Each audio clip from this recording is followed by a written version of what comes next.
L'histoire commence avec ce jeune garçon qui s'entraîne dans la forêt, tandis que son père l'observe depuis un arbre. Le garçon, qui s'appelle Yahiba, en a marre de cet entraînement ordinaire et danse plutôt que de s'entraîner avec son épée. Son père lui dit que la persévérance fait partie de l'entraînement et qu'il gagnera une grande force s'il continue sans s'arrêter. Ils sont aussi accompagnés par un tigre. Cependant, à ce moment-là, un gorille guette Yahiba, et il sent sa présence. Bien qu'il semble être un simple enfant, il est très fort et parvient à résister au gorille en combat. Cependant, sa confiance en lui est mise à l'épreuve. Lorsqu'il tente de l'attaquer avec sa rapidité, le gorille l'attrape dans sa prise et le frappe violemment, le projetant dans les airs. Soudainement, un oiseau apparaît et sauve Yahiba. Cet oiseau est en réalité son ami, ce qui signifie qu'il est ami avec toutes les bêtes de la forêt. Le tigre attaque le gorille pour lui donner un peu de temps. Yahiba descend alors sur lui avec son épée et frappe fort jusqu'à ce qu'il s'effondre. Ainsi, il a remporté le combat de la forêt. Son père descend pour le féliciter et lui dit que dans cette forêt, seuls les plus forts survivent. Mais au même moment, un drame se produit, un groupe de gorilles et d'ours les encercle. Yahiba, qui est excité à l'idée de combattre, se prépare en réalité à fuir. Il s'enfuit rapidement sur le tigre et ne trouve d'autre solution à leur problème que de se cacher dans une boîte de bananes. Yahiba s'amuse, étant couvert de bananes. Son père lui dit qu'il doit fuir avant que les gorilles ne reviennent. Mais à peine a-t-il terminé sa phrase que la boîte de bananes est fermée, provoquant une nouvelle catastrophe. La boîte est clouée, et ils ne peuvent plus en sortir. Ainsi, ils deviennent des marchandises avec les bananes et sont transportés dans un camion. En même temps, au Japon, à l'aéroport international, une jeune fille attend le retour de son père, qui a remporté le championnat asiatique de kendo. Son père est heureux de voir sa fille, mais il est en même temps en colère d'avoir échoué à vaincre un homme nommé Kenjuro. Il parle du père de Yahiba, car cet homme estime qu'il ne sera pas un véritable champion tant qu'il n'aura pas vaincu Kenjuro. Soudain, un bruit se fait entendre à l'aéroport, et les gens se rassemblent pour voir ce qui se passe. Un individu a frappé tous les agents de sécurité et est entré de force dans l'aéroport. Il s'avère que c'est Yahiba, ce qui signifie qu'il a voyagé avec les bananes jusqu'au Japon. Raizo se sent menacé par Yahiba, qui le voit comme un homme fort et est excité à l'idée de se battre contre lui. Cependant, sa fille l'interrompt et lui demande qui il est. Yahiba lui répond avec fierté, « Je suis Kurogane Yahiba, un samouraï exceptionnel ». Le père de la jeune fille est surpris d'entendre ce nom, mais Yahiba est étonné par l'apparence de la fille. Il n'a jamais rencontré de femme dans sa vie, ne connaissant que les animaux. Il lui demande alors ce qu'elle est. Gênée par sa question, elle lui répond qu'elle est une fille et que son nom est Sayaka. Yahiba est ravi de rencontrer une fille pour la première fois de sa vie et ne perd pas l'occasion de découvrir ce qu'est une fille dans cette vie. Il commence à explorer son corps de manière assez intrusive. Notre héros est le plus stupide que j'ai jamais vu. Cependant, il pousse ses comportements stupides à un point où il tente de soulever la jupe de la fille, ce qui l'a fait le frapper violemment sur la tête, faisant apparaître une bulle de douleur au-dessus de lui. Il est choqué de découvrir que les filles sont encore plus effrayantes que les animaux de la forêt. À ce moment-là, le père de Yahiba apparaît et s'enfuit avec le tigre. Il rencontre alors le père de Sayaka, nommé Raizo, qui est excité à l'idée de combattre Kenjuro et lui dit qu'il attendait ce moment depuis longtemps. Mais Kenjuro est actuellement occupé avec les gardes et ne peut pas s'arrêter. Il emmène donc Raizo avec lui et demande à Yahiba de les suivre. Ils prennent tous un taxi et s'échappent directement de l'aéroport. Finalement, ils arrivent dans une ville développée du Japon. Kenjuro dit à Yahiba que tout va changer à partir de ce jour. « Voici ta nouvelle maison », lui dit-il. Mais Raizo crie que c'est sa maison. Yahiba ne prête pas attention à leur dispute et entre précipitamment pour explorer la maison, agissant de manière impulsive. Il n'a jamais vu de maison comme celle-ci et était habitué à vivre dans la forêt. Il entre seul dans la maison, mais soudainement, il est arrêté par une vieille femme, qui lui demande qui il est. Comme la vieille a une allure particulière, il pense que c'est un babouin, ce qui met la vieille en colère et elle veut lui inculquer la vraie voix du sabre. Mais notre petit gars ne sait même pas de quoi elle lui parle. Pendant ce temps, à l'extérieur, Raizo se dispute toujours avec Kenjuro, lui disant de ne pas s'inquiéter, qu'ils resteront seulement un court moment. La vieille femme sort alors et demande à Kenjuro pourquoi il est venu ici. Kenjuro, heureux de voir que sa grand-mère est en vie, lui répond, mais la pauvre femme souffre de sa présence folle. Et en plus, Yahiba continue de l'appeler babouin. Kenjuro explique à sa grand-mère que ce jeune garçon turbulent est son fils, et elle décide de le garder avec eux.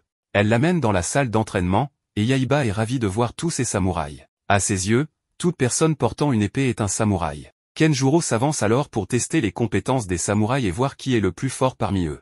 Il est confronté à l'un d'eux, et Raizo lui explique qu'il s'agit du meilleur combattant du dojo, nommé Muto. La vieille femme demande à Yahiba s'il est assez fort pour affronter le puissant Muto, et Kenjuro lui répond que si Yahiba gagne, il pourra rester. La grand-mère accepte ce défi. Muto se prépare à utiliser toute sa force et à ne pas sous-estimer ce jeune garçon. Yahiba l'insulte à nouveau en l'appelant babouin et compare cet homme à un gorille qu'il a vaincu dans la forêt, ce qui met Muto en colère. La vieille femme lui rappelle qu'il n'a pas de armure, mais Yaiba lui répond fièrement que son père lui a toujours dit que seuls les faibles portent des armures, et il n'a jamais perdu contre des babouins, faisant référence à la vieille femme. Elle ne lui prête pas attention et pense qu'il va perdre, mais il commence à se battre. Le combat commence entre Yaiba et Muto, mais Yaiba attaque de manière désordonnée et échoue à frapper Muto, même une seule fois. Il ne se laisse pas décourager et devient encore plus excité à l'idée de combattre un homme aussi fort. Cependant, Muto contre-attaque avec une frappe puissante qui faillit briser son épée, et il continue d'attaquer sans s'arrêter, coinçant Yaiba dans un coin. Pourtant, Yaiba, utilisant sa ruse, parvient à se sortir de ce piège rapidement. Muto se moque de lui en lui disant « Tu te crois dans la forêt, petit ?» Mais cette moquerie est en réalité bénéfique pour Yaiba, car elle lui rappelle une astuce qu'il utilisait pour tromper les animaux de la forêt. Il décide d'utiliser la même technique et tourne le dos à Muto. La vieille femme pense que Yaiba a abandonné et ordonne à Muto de profiter de l'occasion pour le finir. Muto, avec sa stupidité, se lance dans une attaque imprudente, mais Yaiba, se concentrant sur les mouvements de son adversaire, réussit à le tromper et à esquiver son attaque dans la dernière seconde. Il frappe ensuite Muto avec une attaque si puissante qu'il brise son épée et la colle au plafond. Ce garçon possède une force folle. Même Raizo est choqué par la puissance de Yaiba. Ainsi, Yaiba réussit à vaincre Muto uniquement grâce à son instinct. Cependant, après cela, il fait quelque chose de très étrange, il suspend Muto dans les airs, comme un monstre qu'il a capturé. Quand Sayaka lui demande ce qu'il fait, il répond « Dans la forêt, seuls les plus forts survivent ». Mais ce n'est pas tout. Le lendemain matin, des bruits étranges se font entendre depuis le toit de la maison. Yaiba ne perd pas une seconde de sa vie et commence à s'entraîner sur le toit dès le matin. Mais Sayaka le fait tomber du toit en lui criant dessus. Yaiba lui dit qu'il fait jour depuis longtemps, car il est habitué à la vie dans la forêt. Il entre pour prendre son petit déjeuner. Sayaka lui demande pourquoi il y a un tigre avec lui, et il lui répond que c'est son ami. Sayaka est complètement choqué de rencontrer la personne la plus idiote du monde. Pendant ce temps, Raizo est surpris de la disparition de Kenjuro, et même la grand-mère ne l'a pas vu ce matin-là. Mais la femme de Raizo trouve un message laissé par Kenjuro, disant qu'il est sorti de la maison et a laissé son fils Yaiba sous leur garde. Yaiba est habitué à ce genre de situation, car son père partait toujours seul, même dans la forêt. Sayaka, pauvre, n'a pas encore mangé à cause des actions légendaires de Yaiba, et le plus grand problème est qu'il a aussi volé sa nourriture. Il lui dit que c'est comme ça que la forêt fonctionne, chasse avant d'être chassé. Sayaka sort pour aller à l'école, mais Yaiba continue de la suivre et lui demande ce qu'est l'école. Elle lui explique que c'est un endroit où beaucoup d'enfants se réunissent pour étudier. Mais Yaiba, étant idiot, pense que l'école est similaire à un entraînement et s'excite en pensant que l'école est remplie d'ennemis forts. Sayaka ne nie pas son idiotie et décide de l'utiliser pour l'empêcher de venir à l'école avec elle. Elle lui dit que des monstres puissants l'attendent là-bas, pensant qu'il aura peur et ne voudra pas la suivre. Mais Yaiba lui répond qu'il viendra toujours avec elle pour la protéger de tout danger. L'idiote se rend compte que son plan a échoué, mais elle essaie de réparer les choses. Yaiba, de son côté, est de plus en plus excité à l'idée de combattre des ennemis forts à l'école. Ils arrivent à l'école, et Yaiba est choqué par le bruit de la cloche. À ce moment-là, un groupe de filles arrive et elles sont toutes attirées par lui. Yaiba en profite pour apprendre le sexe des filles, les observant comme un médecin, mais à la fin, Sayaka le frappe et le tire par le cou, comme s'il était un déchet. Elle lui demande de retourner à la maison, car il est interdit d'entrer avec elle dans la salle d'entraînement. Mais il refuse, car elle lui a dit que l'endroit est rempli de monstres puissants, donc il ne peut pas la laisser seule ici. Elle est obligée de l'emmener dans la salle d'entraînement avec elle. L'idiot est encore plus excité car il y a beaucoup de samouraïs à cet endroit. Pour lui, toute personne portant une épée est un samouraï. Sayaka part se changer et lui ordonne d'attendre sans faire de bêtises. Mais l'idiot la suit même dans la cabine de changement de vêtements, ne voulant pas rater l'occasion d'explorer le corps de la fille. Sayaka proteste contre cela et le frappe avec tout ce qu'elle trouve, le chassant de la pièce. Il retourne à la salle d'entraînement, mais l'idiot ne peut pas rester en place et part prendre une épée. À ce moment-là, il rencontre un homme chauve qui lui fait une menace. Yaiba recule, effrayé par la puissance de cet homme. Lorsqu'il s'en approche, il ne sent même pas ses pas. Sayaka lui demande de s'arrêter, et il lui demande si cet homme est fort. Elle lui dit que cet homme est un champion mondial, et c'est alors que Yaiba se réchauffe et le défie dans un vrai combat. Mais cet homme lui répond, « Pourquoi devrais-je me battre contre un petit garçon ?» Yaiba commence à tourner autour de lui et à faire des mouvements étranges, croyant toujours qu'il est dans la forêt. Quand le dos de l'homme devient exposé, Yaiba profite de l'occasion pour attaquer, mais l'homme, étant vraiment fort, esquive son attaque avec un mouvement impressionnant et parvient en même temps à faire tomber l'épée de Yaiba. Yaiba est encore plus excité à l'idée de le combattre. Cet homme chauve s'appelle Onimaru Takeshi, et c'est ainsi que débute la rivalité entre Yaiba et cet homme. Ensuite, on voit Onimaru s'entraîner tout seul chez lui. On apprend qu'il vit seul mais qu'il garde contact avec sa sœur qui habite dans une autre ville. Il la rassure en lui disant de ne pas s'inquiéter pour lui, qu'il a l'habitude de vivre tout seul. Il lui parle du championnat du monde qui approche et dit qu'il est très bien préparé, et qu'il gagnera comme à chaque fois. On découvre qu'il a déjà remporté de nombreux tournois, c'est clairement un combattant professionnel. Il lui demande de saluer leur grand-père et dit qu'il les reverra bientôt. Retour à l'école. Sayaka dit à Yaiba qu'elle veut qu'il la laisse tranquille et essaie de le chasser. Mais il insiste pour entrer avec elle en classe.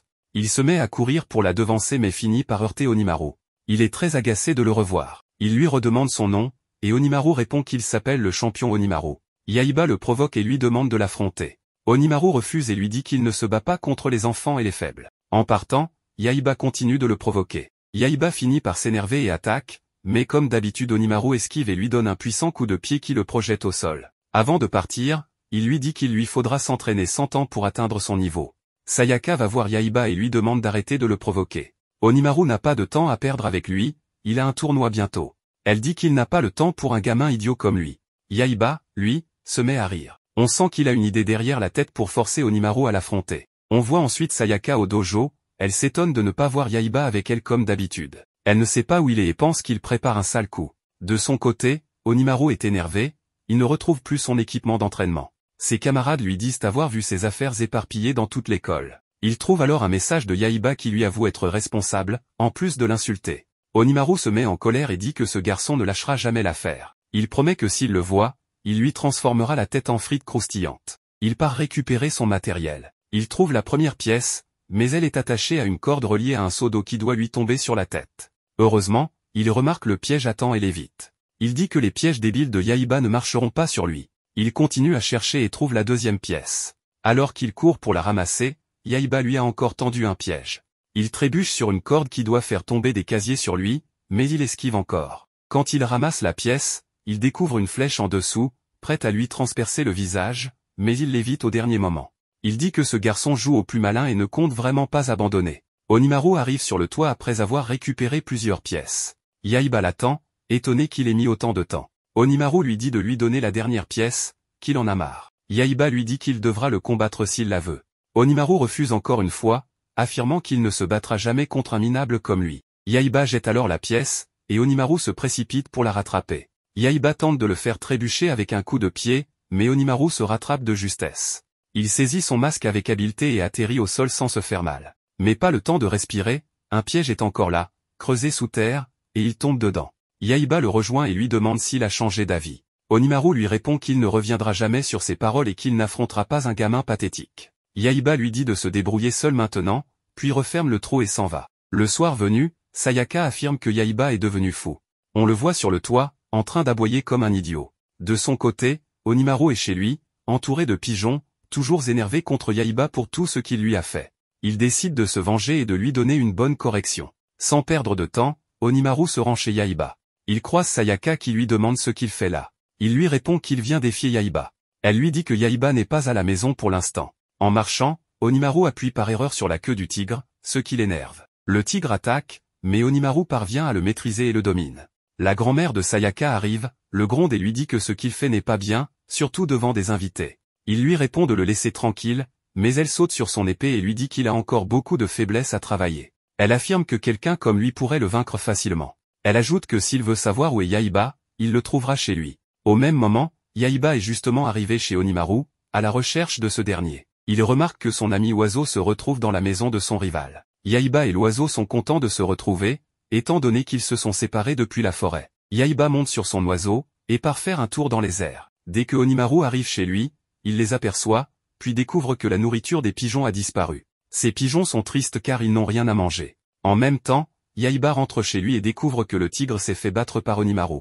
Les deux garçons s'énervent. Chacun décide de se venger. Ils se mettent à courir dans tous les sens et finissent par se croiser devant un temple touristique. Ils décident de se battre immédiatement. Un policier tente de les arrêter, mais il l'ignore complètement et commence leur combat. Yaiba réussit à le surprendre avec un coup de pied en plein visage. Onimaru s'énerve et lui demande de se battre avec son sabre au lieu d'utiliser des ruses de lâche. Le combat devient intense. Ils se battent violemment dans le temple. Chacun utilise toute sa force. Leur puissance est telle que le temple commence à s'effondrer complètement sur les visiteurs. Les deux combattants, concentrés uniquement sur leur duel, ignorent les dégâts qu'ils causent. Après avoir détruit le temple, ils poursuivent le combat dans la rue. Ils montent sur un bus et continuent de se battre comme si de rien n'était. Yaiba saute sur un camion chargé de bois, saisit les planches une par une et les lance sur Onimaru.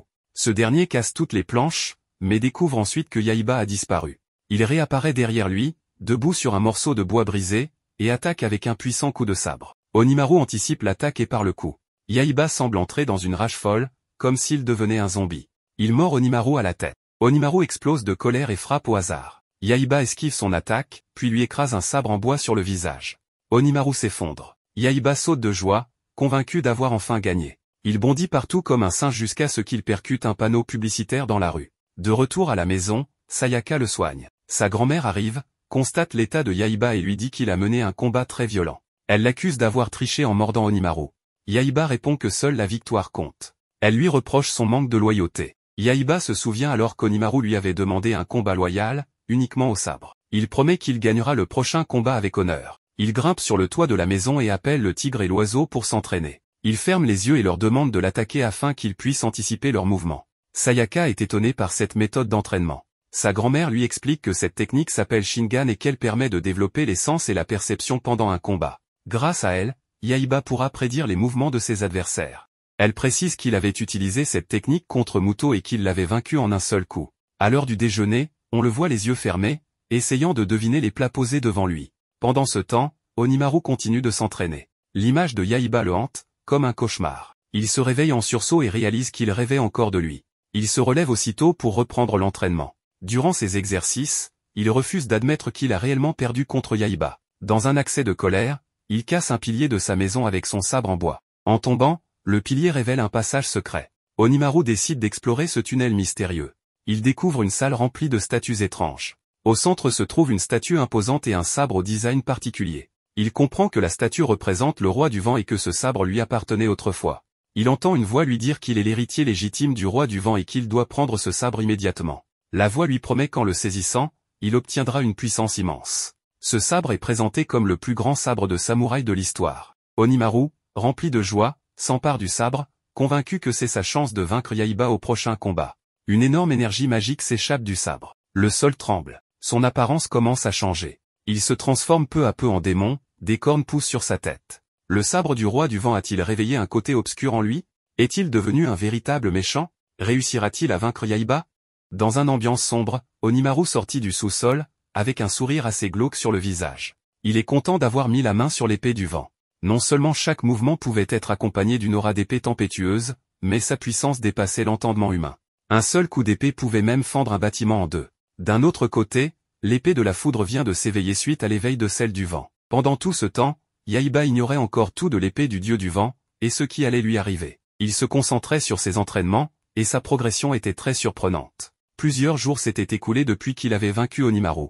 Pendant ces jours, il n'avait pas revu son adversaire à l'école. Jusqu'à ce qu'Onimaru réapparaisse, transformé en véritable démon, avec 2 cornes sur la tête. Il crie alors à Yaiba de venir se battre. Ravi de cette proposition, Yaiba grimpe sur le bord de la fenêtre et s'élance sur Onimaru. Soudain, Onimaru dégaina son épée, ce qui surprit Yaiba. D'un coup, il voit son visage se faire entailler. Il dit à Onimaru qu'il triche, mais ce dernier le trouve pitoyable. L'utilisation de ce sabre par Onimaru surprit tous les élèves. Franchement, Yaiba n'aurait jamais cru que ce sale type oserait utiliser une vraie épée. À ce moment-là, sans même invoquer la puissance du dieu du vent, la simple tranchant de l'épée du dieu du vent suffisait à tout découper comme du beurre. Par chance, un tuyau d'acier surgit à côté de Yaiba, qu'il utilisa pour remplacer son épée en bois, brisée par un coup. Aux yeux d'Onimaru, cela semblait ridicule, comment un simple tuyau d'acier pourrait-il bloquer l'épée du dieu du vent? La seconde suivante, un coup d'épée, si rapide que l'œil nu ne pouvait le suivre, fondit sur lui. Heureusement, Yaiba ne tenta pas de parer directement avec le tuyau, mais esquiva instinctivement le coup. Cependant, continuer ainsi n'était pas une solution, car il ne pouvait absolument pas discerner les mouvements de l'épée de son adversaire. Si je ne peux pas voir, alors je ressentirai avec mon esprit. Face à un ennemi aussi puissant, Yaiba ferma volontairement les yeux. En réalité, ces derniers jours, il s'était entraîné intensément à développer ce qu'on appelle l'œil du cœur, une technique permettant de ressentir l'aura de l'ennemi, de prédire son prochain mouvement et d'agir en conséquence. Les épéistes maîtrisant cette technique créent une sorte de barrière mentale. Dans cette zone, ils peuvent percevoir toute attaque ou tentative d'embuscade. Et le talent de Yaiba était indéniable. Non seulement il pouvait anticiper les attaques, mais il parvenait aussi à parer chaque coup de l'épée du dieu du vent avec l'angle parfait, tout en protégeant son arme improvisée de la destruction. En un instant, il réussit même à repousser Onimaru, qui tenait pourtant l'arme légendaire. Mais à ce stade, il avait atteint ses limites. Onimaru commença alors à invoquer la véritable puissance de l'épée du dieu du vent. Malgré la distance qui les séparait, Yaiba ressentit une menace mortelle. La seconde suivante, une tempête déchaînée jaillit de la lame. Yaiba, incapable de réagir, fut projeté contre le mur derrière lui. Plutôt que de l'achever immédiatement, Onimaru lui ordonna de ramasser son tuyau et de continuer le combat. Après avoir encaissé cette attaque, Yaiba comprit que la force qu'il venait de subir était celle du vent. La seule chose qu'il pouvait faire était de trancher ce vent de toutes ses forces. Mais lorsqu'il tenta de frapper la lame de vent, il ressentit une profonde impuissance. La tempête plia facilement son tuyau d'acier, et Yaiba fut de nouveau projeté en arrière. Les élèves commencent à craindre pour la vie du garçon, se demandant où sont passés les profs. Alors qu'Onimaru compte en finir avec une puissante attaque, Sayaka l'arrête, disant que le combat est terminé, mais il lui dit de se taire et de vite partir. Pour faire passer le message, Onimaru attaque ses camarades avec un coup de vent.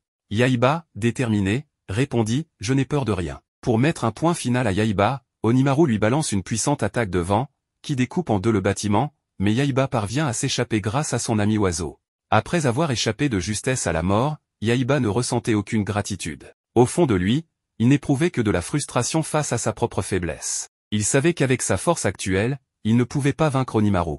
Sayaka et les autres, inquiets, observaient la scène. À ce moment, Kenjuro, qui avait disparu, réapparut soudainement. Il félicita son fils, « Tu as beaucoup progressé cette fois-ci ». Ce n'est qu'après avoir raconté les événements de la journée que Yaiba apprit de son père que l'épée brandie par Onimaru était l'épée du dieu du vent, une arme légendaire. Et pour contrer cette épée, il fallait trouver l'épée du dieu du tonnerre, une arme de même rang. Cette épée divine maîtrise la puissance de la foudre. On dit que celui qui la tient peut invoquer des nuages sombres couvrant le ciel, et que la foudre obéit aux ordres de l'épéiste. Cependant, soulever ne serait ce que l'épée du dieu du tonnerre demande des années d'entraînement. Mais Yaiba n'en avait cure. Puisqu'il savait maintenant comment vaincre Onimaru, il était déterminé à obtenir cette épée. Voyant l'obstination de son fils, Kenjuro n'eut d'autre choix que de révéler l'emplacement de l'épée du dieu du tonnerre. Selon lui, l'épée se trouvait au mont Tengu, gardée par un vieil homme nommé Miyamoto. Sayaka, surprise, s'exclama, « Le mont Tengu ? Mais c'est juste ici, dans la ville. » Avant qu'elle ne puisse en dire plus, elle remarqua le sourire malicieux de Yaiba. Le lendemain, comme prévu, Sayaka fut forcée de l'accompagner. Yaiba ignorait où se trouvait le mont Tengu, alors il demanda à Sayaka de le guider. Le mont Tengu n'était pas loin. Les deux y arrivèrent rapidement. Mais Sayaka restait sceptique, se demandant si quelqu'un vit dans une forêt aussi dense et isolée. Ce qu'ils ignoraient, c'est qu'un vieil homme, caché dans les arbres, observait chacun de leurs mouvements. À l'heure du déjeuner, Yaiba chassa un sanglier. Pour un garçon élevé dans la forêt, c'était une tâche banale. Mais l'odeur du sanglier rôti attira le vieil homme. Profitant d'un moment d'inattention de Yaiba, il vola le sanglier et le dévora en moins de 2 secondes et demie. Sayaka, se souvenant de quelque chose, murmura « Et si cet homme était le Miyamoto dont parlait Kenjuro ?» Sans perdre de temps, Yaiba demanda au vieil homme où se trouvait l'épée du dieu du tonnerre. À leur grande surprise, après avoir compris leurs intentions, le vieil homme les conduisit volontairement à son dojo. Il n'avait jamais caché l'emplacement de l'épée du dieu du tonnerre. Au cours des 400 dernières années, de nombreux épéistes étaient venus défier Miyamoto Musashi pour s'emparer de l'épée. Tous, sans exception, avaient échoué. Cette épée ne pouvait être maniée que par le guerrier légendaire de la prophétie. Miyamoto ne croyait pas qu'un gamin comme Yaiba puisse soulever l'épée du dieu du tonnerre. Sayaka, quant à elle, aperçut l'épée divine, plantée dans une falaise. Elle s'approcha, pensant qu'il suffirait de la prendre pour rentrer chez elle. Mais au moment où elle toucha la poignée, un éclair terrifiant s'abattit du ciel. Miyamoto éclata de rire, ceux qui osent toucher cette épée sans respect sont foudroyés par le ciel. Partez, maintenant. Mais il ne remarqua pas que, pendant leur conversation, Yaiba s'était approché de l'épée. Étrangement, il ne fut pas frappé par la foudre comme Sayaka. Au contraire, avec un léger effort, il parvint à retirer l'épée. Miyamoto, stupéfait, savait que même lui n'avait jamais réussi à extraire l'épée du dieu du tonnerre. Est-ce possible que ce gamin soit le guerrier légendaire que j'attends depuis 400 ans? Et si c'est le cas, ce monde est fini. Plus personne ne pourra arrêter le démon.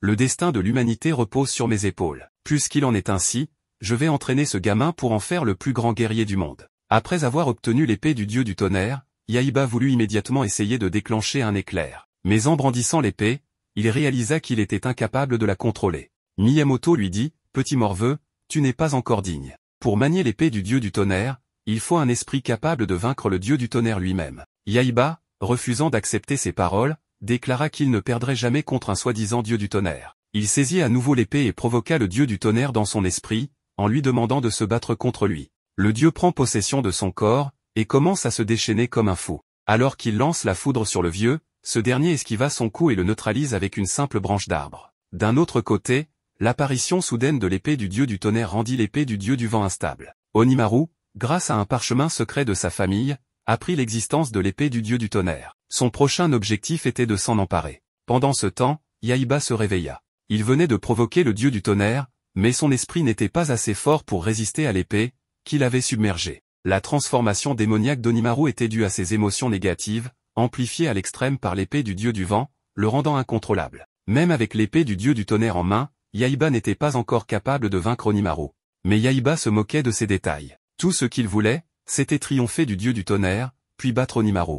On voit ensuite Onimaru exécuter une incantation pour invoquer les 8 démons serviteurs du roi du vent. Lorsqu'ils apparaissent, il leur demande de l'aider à retrouver l'épée du roi du tonnerre. Les 8 démons invoquent à leur tour leurs propres serviteurs et se divisent en groupes pour fouiller différents endroits à la recherche de l'épée. Onimaru les avertit que s'ils échouent, il les éliminera tous. On revient alors à Yaiba, qui s'entraîne avec Miyamoto. Son premier exercice est de marcher sur l'eau, mais dès qu'il essaie, il tombe immédiatement. Le vieux rit de lui, ce qui énerve Yaiba, qui s'exclame « T'es débile ou quoi? Personne ne peut marcher sur l'eau ».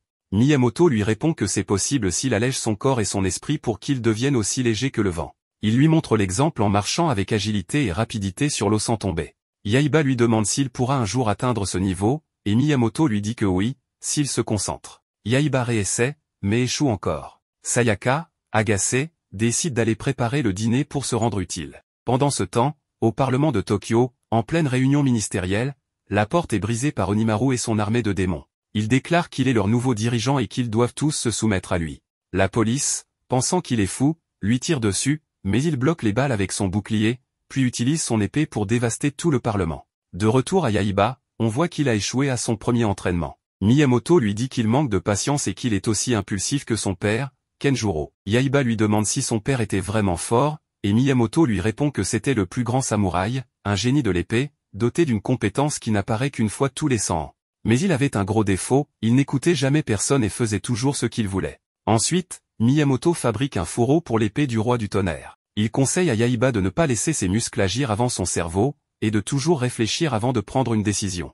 Il ajoute qu'ils ne mangeront pas tant que Yaiba n'aura pas réussi à marcher sur l'eau. Sayaka, qui prépare le dîner, entend quelqu'un appeler dehors. Elle sort et voit une jolie fille accompagnée de l'un des 8 démons invoqués par Onimaru. Il lui demande poliment si elle connaît quelque chose sur l'épée du roi du tonnerre. Ils ne révèlent rien sur eux-mêmes. Sayaka, en toute confiance, leur dit que Yaiba est en entraînement avec Miyamoto et qu'ils viendront bientôt manger. Elle les invite à patienter à l'intérieur. Quand Yaiba et Miyamoto arrivent, Sayaka dit à Miyamoto que la jolie fille demandait après lui. Miyamoto rougit dès qu'il la voit. Mais le démon masqué, dès qu'il voit l'épée avec Yaiba, l'attaque avec sa langue et le projette. Il lui ordonne de lui remettre l'épée. Il se présente ensuite comme 2 des 8 démons, le démon tortue s'appelle Giroda, et la démone s'appelle Julius. Yaiba et Sayaka éclatent de rire à cause de leurs noms étranges et de leur apparence bizarre. Les démons, vexés, invoquent leurs sbires. Sayaka, voyant leur nombre augmenter, dit à Yaiba d'arrêter de rire car la situation devient sérieuse. Mais Yaiba continue de rire comme un idiot, puis se jette dans la bataille en riant. Étonnamment, malgré son rire, il frappe ses ennemis un par un. On découvre que c'est une technique du rire, qui sert à provoquer et déconcentrer ses adversaires pour mieux les vaincre. Miyamoto est impressionné par les nombreuses techniques de combat que Yaiba maîtrise.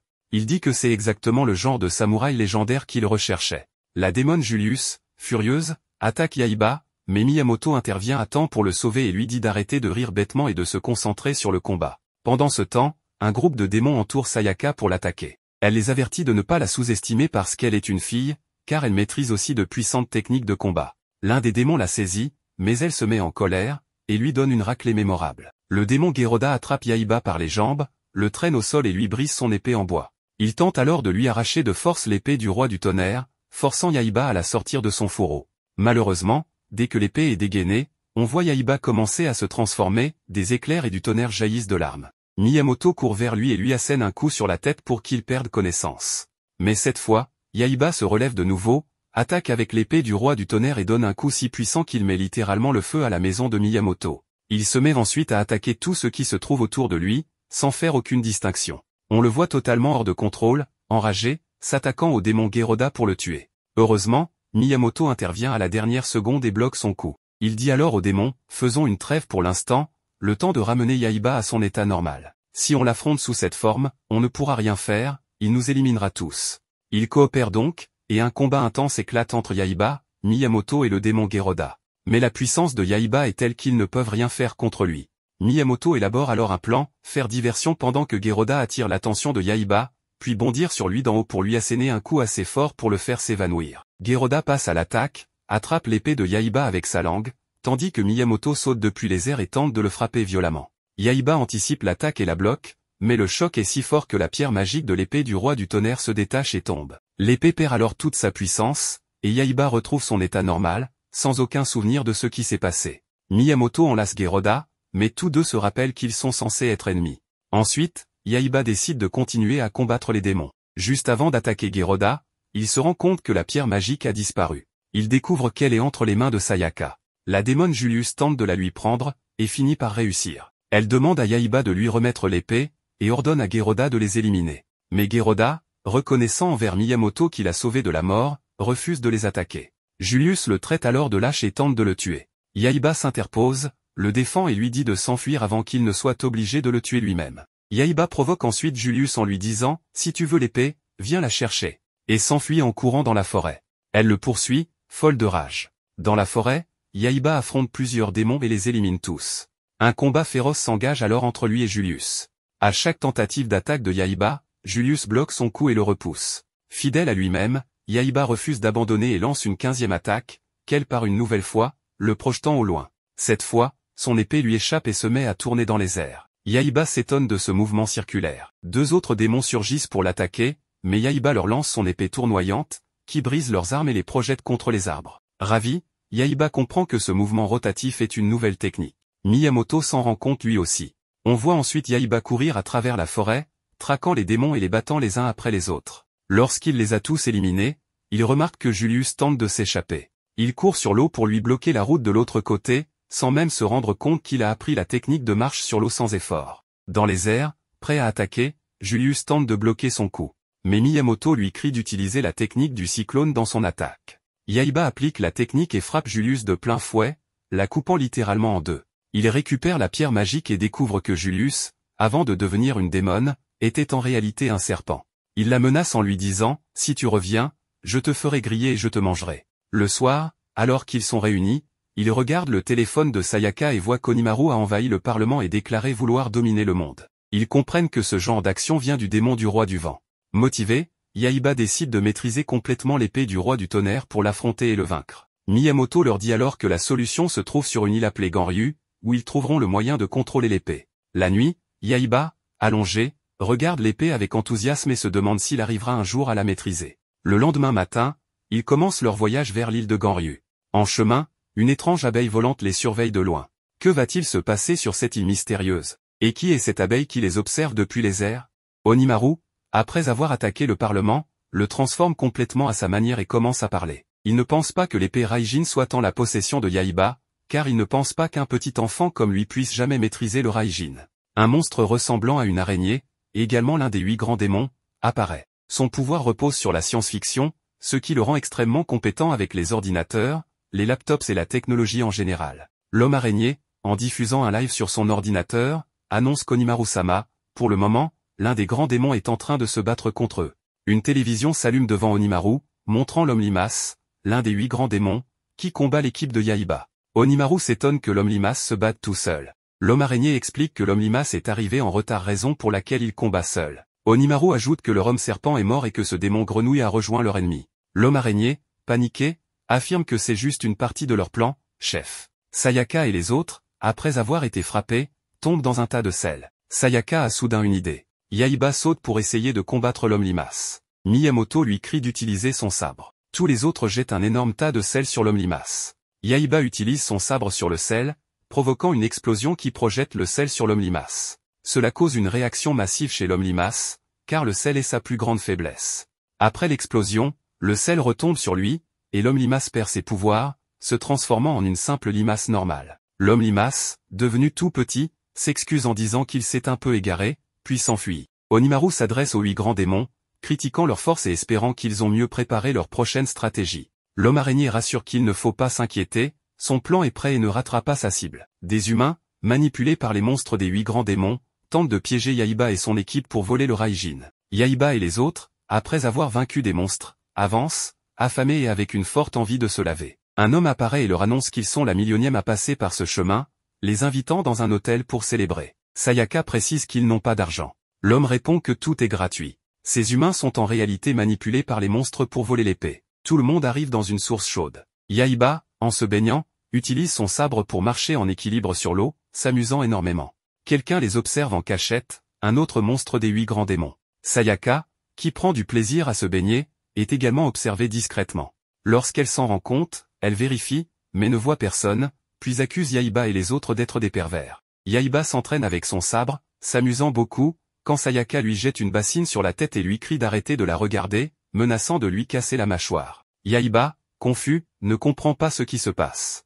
Miyamoto propose une épreuve malicieuse à Yaiba, un concours pour grimper un mur. Yaiba, excité, escalade sans réfléchir, déclarant qu'il va gagner. En bas, Sayaka, Kagetora et Shunosuke tiennent un tuyau d'eau et l'arrosent. Yaiba flotte sur le jet d'eau. Sayaka remarque qu'il n'abandonne pas facilement. Il bloque l'eau, faisant tomber Yaiba. Miyamoto, malgré son âge, est plein d'énergie. En regardant à travers un mur, il aperçoit Sayaka prête à lui donner une claque. Au dîner, Yaiba, de mauvaise humeur, se plaint de n'avoir qu'un minuscule morceau de viande. Sayaka explique que c'est parce qu'il l'a espionné dans la salle de bain.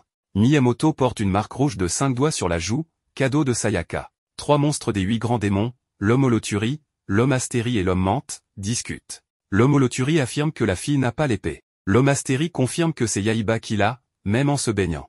L'homme menthe taquine l'homme holothurie, disant qu'il a vu Sayaka nue. L'homme holothurie proteste qu'il n'a rien vu. L'homme astérie recentre la discussion sur la manière d'obtenir le Raijin, notant que la technique de Yaiba est simple et efficace. L'homme menthe suggère de trouver un moyen de neutraliser Yaiba sans tout détruire. Les 3 monstres élaborent une stratégie. L'homme astérie annonce qu'ils suivront le plan prévu. Au dîner, le manager organise un concours avec une récompense, un bain dans un bain secret. Yaiba, excité, propose à Sayaka de participer ensemble. La nuit, ils prennent part à un concours appelé la preuve du courage, dans un lieu semblant hanté. L'homme astérie, déguisé, effraie Yaiba et Sayaka, se présentant comme le maître des lieux. Il explique les règles, avancer sans s'arrêter ni reculer, et demande à Yaiba de laisser son épée, car elle est trop dangereuse. Yaiba, mécontent, s'énerve, mais Sayaka admet qu'une épée tranchante est risquée. L'homme astérie pense que Yaiba va laisser le Raijin.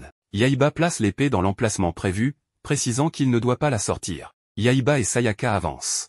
L'homme menthe, déguisé en vieil homme sous une couverture noire, demande de l'aide. Yaiba répond qu'il ne peut pas atteindre ses épaules. L'homme menthe sort ses bras, menaçant de découper Yaiba. Pensant que Yaiba ne peut pas utiliser son épée, l'homme menthe est surpris quand Yaiba le frappe sur la tête avec le fourreau, le mettant hors d'état de nuire. Sayaka reproche à Yaiba de frapper les gens, même avec le fourreau. Yaiba rétorque qu'il n'a pas sorti l'épée. Sayaka s'excuse et l'entraîne plus loin. L'homme astérie, voyant l'homme menthe blessé, s'étonne qu'il tienne encore debout, mais l'homme menthe est inconscient, de la fumée s'échappant de sa tête. À la deuxième étape, l'homme astérie suit Yaiba et Sayaka, espérant que l'homme holothuriment agira.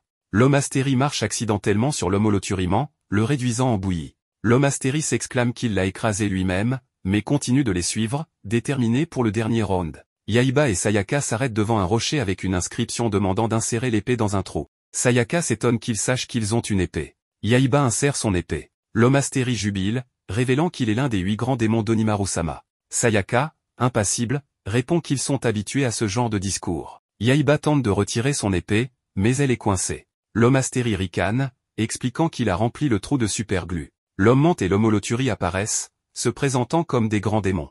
Ensemble, ils déclarent que Yaiba et Sayaka n'ont aucune chance. Yaiba tire de toutes ses forces sur l'épée. L'homme astérie, moqueur, saute pour attaquer, mais Yaiba arrache l'épée et le rocher entier, le projetant sur l'homme astérie. L'homme holothurie et l'homme menthe, choqués, restent bouche bée. L'épée est libérée, le rocher s'étant brisé. L'homme astérie, se relevant en boitant, déclare qu'ils n'ont plus le choix, Onimaru-sama les tuera s'ils rentrent les mains vides. Les 3 monstres se préparent à charger, mais l'endroit tremble. L'eau jaillit avec une pression énorme du trou laissé par le rocher, emportant les 3 monstres. Sayaka suggère que le secret de la source thermale était peut-être cette eau. Miyamoto, regardant à travers le mur, espère voir quelqu'un se baigner. Les 3 monstres, projetés par l'eau, traversent le mur et emportent Miyamoto. Plus tard, les monstres, couverts de bandages, paniquent en voyant Yaiba et les autres. Yaiba explique qu'ils les ont sauvés. L'homme astérie, confus, s'étonne qu'ils les aient aidés après avoir essayé de les tuer. Sayaka répond que l'homme crapaud leur a dit qu'ils ne sont pas mauvais au fond, ce sont des gens bien. L'homme astérie, l'homme menthe et l'homme holothurie, émus, pleurent, disant que cela ne sert à rien, Onimaru-sama les tuera s'ils rentrent les mains vides. Le crapaud intervient, suggérant qu'ils n'ont pas besoin d'y retourner, c'est leur vie, ils décident où la vivre. Yaiba ajoute que s'ils font encore des bêtises, il les fera frire et les mangera. L'homme Astérie et l'homme Mante annoncent qu'ils retourneront dans leur terre natale. Sayaka et les autres déclarent qu'ils iront sur l'île Ganryu. L'homme Holoturis exclame qu'il veut y aller aussi, demandant à les accompagner. Un drone de l'homme araignée observe tout, et Onimaru découvre la vérité. L'homme araignée, paniqué, prétend que c'est une partie de leur plan. Furieux, Onimaru détruit le toit du bâtiment et déclare qu'il n'aurait jamais pensé devoir invoquer le plus puissant des 8 grands démons. Un cercueil tombe du toit brisé, révélant un démon vampire. Il demande si Lord Onimaru l'a appelé. Onimaru, exaspéré, ordonne d'aller chercher le Raijin. Le démon acquiesce et, en un clin d'œil, découpe le cercueil en morceaux, s'envolant en riant bruyamment, prêt à affronter Yaiba.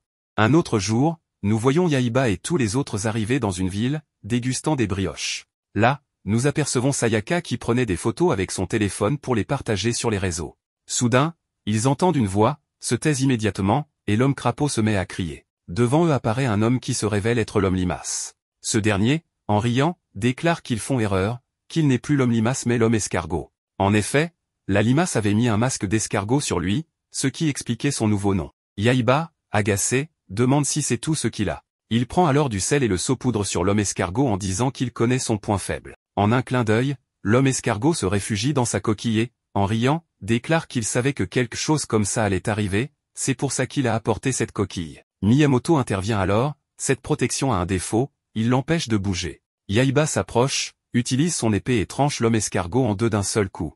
Miyamoto, stupéfait, s'exclame que l'équipe d'Onimaru est remplie de spécimens comme lui. Yaiba, déterminé, répond que la prochaine fois, peu importe le monstre qu'Onimaru enverra, il les coupera tous avec son épée. C'est alors que le monstre de type Dracula, vu dans l'épisode précédent, arrive à une vitesse supersonique vers Yaiba et déclare qu'il ne pense pas que ce soit possible. Nous le voyons se déplacer à une vitesse incroyable et se tenir au sommet d'un bâtiment.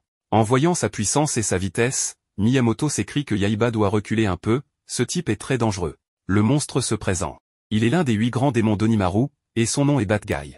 Il commence à manger un repas, ce qui fait réagir Sayaka. Cela montre à quel point l'homme chauve-souris est rapide, Sayaka n'a même pas senti qu'il lui avait volé son repas. L'homme chauve-souris poursuit, disant que l'épée de la foudre appartient uniquement à Onimaru, et elle ne te va pas entre les mains de Yaiba. Furieux, il réagit à ces mots. L'homme chauve-souris continue. Avant que je ne te blesse, pourquoi ne me donnes-tu pas cette épée? Yaiba, provocateur, répond que s'il a le courage, il n'a qu'à venir la prendre, qu'il va le battre avec un seul coup de l'épée. L'homme chauve-souris réplique que c'est très bien, garçon, prépare-toi à subir ma punition. Yaiba se met en position de combat avec son épée, et nous voyons l'homme chauve-souris sortir également son épée. En un clin d'œil, grâce à sa vitesse supersonique, il tente de trancher Yaiba, mais ce dernier esquive l'attaque. En son fort intérieur, Yaiba pense, en riant, que c'est un jeu d'enfant pour lui. Mais l'homme chauve-souris se met aussi à rire, ce qui montre qu'il a l'avantage. Nous voyons l'homme chauve-souris utiliser ses ailes pour changer de direction dans les airs et se préparer à attaquer Yaiba. Ce dernier, choqué par cette manœuvre, est pris par surprise. L'homme chauve-souris profite de l'occasion et, avec son épée, tranche l'épaule de Yaiba. L'homme crapaud parvient à rattraper Yaiba de justesse. Gravement blessé, Yaiba s'exclame qu'il est un lâche, voler comme ça, c'est de la triche. L'homme chauve-souris répond que l'humain sans elle doit se taire. Yaiba, déterminé, dit à Shonosuke de lui montrer leur pouvoir. Shonosuke attrape Yaiba avec ses griffes, et Yaiba déclare qu'il a maintenant ses ailes. L'homme chauve-souris, impressionné, dit que c'est waouh, mais que voler seul ne suffira pas à le battre. En un clin d'œil, un combat aérien éclate entre eux. Miyamoto pense en son fort intérieur que ce l'homme chauve-souris est incroyablement rapide, il bloque les attaques comme si c'était un jeu d'enfant. Mais si Yaiba parvient à briser son système de défense, il aura une chance de le vaincre. Nous voyons Yaiba, en plein vol, tenter d'utiliser sa technique, mais il tranche une des ailes de son oiseau. Yaiba pense alors qu'il ne peut pas utiliser l'épée dans cet état. L'homme chauve-souris attaque de nouveau avec son épée, disant que s'il pense à tant de choses pendant le combat, comment va-t-il s'en sortir? Il donne un violent coup de pied dans la gorge de Yaiba, qui s'écrase contre un bâtiment. Les deux combattants sont dans un état critique. L'homme chauve-souris, volant vers eux, déclare que le moment est venu de les éliminer. C'est alors que le maître des deux épées, Musashi Miyamoto, intervient, bloquant les attaques de l'homme chauve-souris avec son épée. Ce dernier demande qui il est avec ses compétences magistrales, qu'il le lui dise. Miyamoto, bombant le torse, répond qu'il est le plus fort de tous les temps, le plus grand de tous les héros, Musashi Miyamoto. L'homme chauve-souris, très excité, s'exclame que c'est waouh, monsieur Musashi, qu'il est tellement heureux de le rencontrer, que son cœur est en fait à l'idée de croiser le plus grand maître d'épée du Japon, mais qu'il devrait rejoindre son équipe. Le visage de Miyamoto pâlit de peur. L'homme chauve-souris profite de cet instant pour mordre le visage de Miyamoto, ce qui inquiète profondément les autres membres de l'équipe. Miyamoto recule rapidement et reste silencieux, sans faire un bruit. En attaquant l'homme chauve-souris, Miyamoto se transforme lui-même en monstre, ce qui terrifie l'homme crapaud et les autres. Yaiba reprend conscience et, en regardant devant lui, voit que l'homme chauve-souris a transformé Miyamoto, l'homme crapaud et d'autres en monstres, prêts à attaquer Sayaka. L'homme chauve-souris ordonne de lui donner 7 jolies filles. Kagetora, paniqué, fait signe à Sayaka de partir d'ici, qu'il s'occupe de tout. L'homme chauve-souris donne l'ordre à ses sbires d'attaquer. Miyamoto s'en prend à Sayaka, mais Yaiba intervient, repoussant Miyamoto d'un coup de pied en criant qu'il est un vieux pervers. Shonosuke vole alors vers eux, emportant Yaiba et Sayaka loin de la zone. Yaiba dit à Kagetora de rester sain et sauf jusqu'à son retour. Mais l'homme chauve-souris les poursuit en volant au-dessus d'eux, disant qu'ils ne peuvent pas lui échapper. Il attaque depuis l'arrière, et bien que Shonosuke s'enfuit à toute vitesse, l'homme chauve-souris le suit de près, tranchant des bâtiments avec ses ailes. Alors qu'il s'apprête à attaquer avec son épée, Shonosuke anticipe et jette Yaiba et Sayaka en bas, esquivant l'attaque. Un combat aérien éclate entre Shonosuke et l'homme chauve-souris. Yaiba, en tombant, attrape la main de Sayaka, la serrant dans ses bras et lui disant de ne pas s'éloigner de lui. Ils tombent ensemble dans l'eau. L'homme chauve-souris réapparaît et déclare que c'était une belle tentative de fuite. Mais Shonosuke a également été transformé en monstre par l'homme chauve-souris. Ce dernier ajoute qu'il est l'homme chauve-souris, qu'il récupérera l'épée de la foudre, c'est certain. Yaiba et Sayaka se tiennent sur un pont. Yaiba dit à Sayaka qu'il croit qu'il faut utiliser la perle maintenant, que c'est la seule chose qui peut le vaincre. Sayaka refuse et répond que s'il perd à nouveau le contrôle, cette fois, personne ne pourra l'arrêter. Yaiba insiste, alors dis-moi, comment allons-nous battre ce monstre? L'homme chauve-souris arrive à ce moment-là et déclare qu'il les a enfin trouvés, qu'ils ne peuvent pas lui échapper, qu'ils doivent lui donner l'épée de la foudre comme un gentil garçon. De nombreux monstres encerclent le pont, piégeant Yaiba et Sayaka. Dès que l'homme chauve-souris donne l'ordre, tous les monstres se ruent sur Yaiba, qui les repousse un par un. Alors qu'il s'apprête à utiliser son épée, l'homme chauve-souris l'attaque et l'envoie loin. Yaiba est en très mauvais état, et les autres monstres les entourent, prêts à attaquer. L'homme chauve-souris dit alors que la jolie fille ne peut pas lui échapper, que son voyage s'arrête ici. Mais Kagetora surgit, écrasant les monstres et se dirigeant vers eux. L'homme chauve-souris commente qu'on dirait que Musashi et le reste de l'équipe n'ont pas pu retenir ce tigre, jusqu'où comptes-tu fuir? Yaiba et Sayaka montent sur le dos de Kagetora. Sayaka demande à Yaiba où ils vont. Pendant ce temps, Musashi et les autres monstres se mettent à chercher Yaiba, Sayaka et Kagetora. Alors que Yaiba et les autres se dirigent vers la maison où ils se cachent. Sayaka, observant depuis la fenêtre, entend Yaiba lui demander comment elle trouve ce costume. Il réalise alors que l'homme chauve-souris monte les escaliers vers eux. L'homme chauve-souris, en montant, ouvre une porte et entre dans une pièce remplie de costumes de samouraï. Il s'approche d'un costume et l'observe attentivement, puis dit que ça suffit, ce jeu de cache-cache.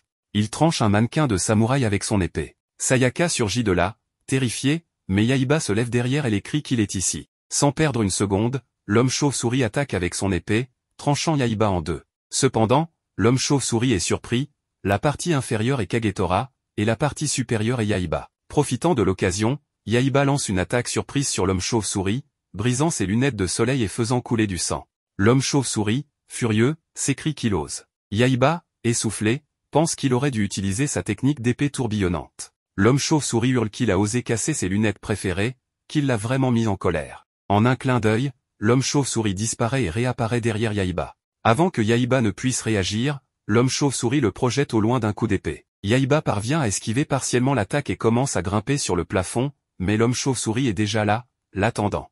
Alors que Yaiba tente d'attraper son épée, il réalise qu'elle n'est plus là.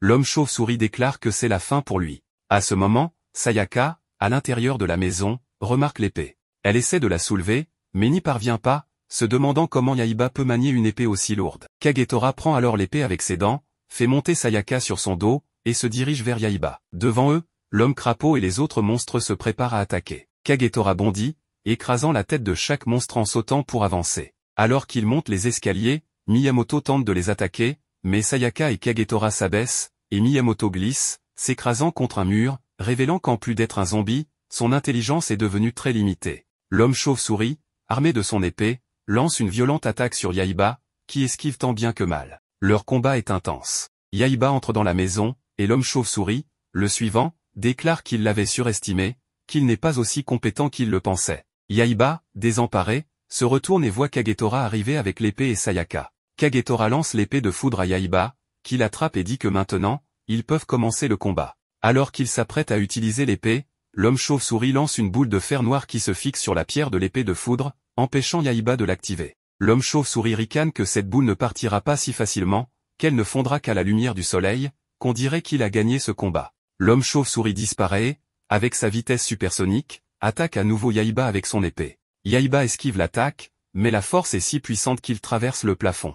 Il continue à se battre sur les poutres en bois au-dessus, échangeant des coups d'épée. Yaiba se rend compte qu'il est coincé, sans espace pour reculer. L'homme chauve-souris profite de l'occasion, prépare une attaque puissante et frappe Yaiba, qui traverse à nouveau le plafond et tombe. L'homme chauve-souris s'approche et dit que c'est fini. Yaiba murmure qu'il va le tuer. Sayaka, voyant cela, panique et crie d'arrêter. Soudain, une lumière intense frappe le visage de l'homme chauve-souris, qui hurle « Oh mon Dieu !» Sayaka, choquée, réalise que cette lumière provient de la perle qu'elle porte autour du cou. En regardant vers la fenêtre, elle voit la lumière du soleil frapper la perle, qui amplifie la lumière et la projette directement sur l'homme chauve-souris. Dehors, le soleil se lève, signifiant l'arrivée du matin. Yaiba, inspiré, attrape l'épée de la foudre et commence à trancher la maison entière, faisant glisser l'épée contre les murs. En un clin d'œil, le toit de la maison se coupe en deux et s'effondre. Sayaka s'exclame que c'est impossible. La lumière du soleil inonde l'homme chauve-souris, qui hurle de douleur. La boule de fer sur l'épée de foudre fond sous l'effet de la lumière. L'homme chauve-souris, désespéré, dit qu'il est fini.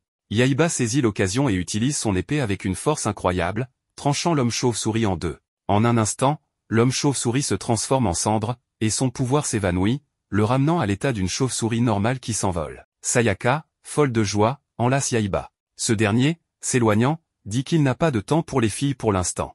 Ils retournent tous au village, où Miyamoto et les autres redeviennent normaux. Yaiba, oubliant de manger, se consacre à un entraînement intensif. Miyamoto commente qu'il a peut-être réalisé qu'il doit devenir encore plus fort. Yaiba, en s'entraînant, pense qu'il doit devenir encore plus fort. Dans une autre scène, Onimaru place son dirigeable au centre du Japon. Et il annonce à tout le monde qu'il est venu pour occuper le Japon. À cause de cela, tout le monde devra s'incliner devant lui. Mais personne n'est prêt à s'incliner devant lui. À cause de cela, Onimaru coupe un grand bâtiment avec son épée. Et tout le monde a réalisé sa force. Puis, le partenaire de Onimaru, l'homme araignée, lui dit que l'homme chauve-souris a perdu. Et Onimaru est très choqué d'entendre cela. Ensuite, dès que Onimaru apprend que Yaiba et son partenaire se dirigent vers l'île de Ganryu, Onimaru décide qu'il va ressusciter Kyojiro Sasaki. Et Kyojiro est le samouraï contre lequel Miyamoto s'est battu il y a 400 ans. Yaiba et son partenaire vont chercher son épée. Alors Miyamoto dit à Yaiba que l'épée de Kyojiro peut devenir grande ou petite selon son hôte. Mais il a quand même vaincu Kyojiro il y a 400 ans. À cause de cela, Yaiba pose des questions sur ce combat. Alors Miyamoto explique à tout le monde que lorsqu'il a réalisé que Kyojiro avait une épée aussi puissante, il a élaboré un plan maître. Dans ce plan, il est arrivé un peu en retard. À cause de cela, Kyojiro est devenu très en colère, ce qui l'a empêché d'utiliser correctement ses techniques d'épée. Et finalement, Miyamoto l'a vaincu. Ensuite, nous apprenons qu'un livre a également été écrit sur ce combat. Miyamoto demande à Yaiba de le lire. Puis ces personnes atteignent l'île de Ganryu après un certain temps. Mais l'homme araignée y est déjà arrivé. Il trouve le corps de Kyojiro. Et comme Kyojiro a des pouvoirs dans son épée, son corps ne se décompose pas. Alors, l'homme araignée, pour ramener Kyojiro à la vie, commence à mettre des choses étranges sur lui. À cause de cela, il y a une petite explosion. Et le corps de Kyojiro devient plus fort. Ensuite, l'homme araignée, pour insuffler une âme dans son corps, utilise la magie de l'épée de Kyojiro. Grâce à cela, il ouvre un portail temporel. Ce portail s'ouvre à l'époque où Kyojiro est mort. Puis l'homme araignée attrape l'âme de Kyojiro et la remet dans le corps de Kyojiro. Mais il n'y a aucun changement dans le corps de Kyojiro.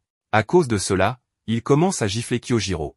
Puis soudain, Kyojiro revient à la vie. En voyant cela, l'homme araignée prend peur. Ensuite, à cause de la gifle de Kyojiro, Kyojiro pointe son épée sur lui, ce qui effraie l'homme araignée. Et il lui dit que c'est à cause de Onimaru qu'il l'a ressuscité après 400 ans. Après quoi, Kyojiro est choqué, parce qu'il ne croit pas qu'il est mort. Puis l'homme araignée réalise que Yaiba et ses amis vont bientôt arriver là-bas.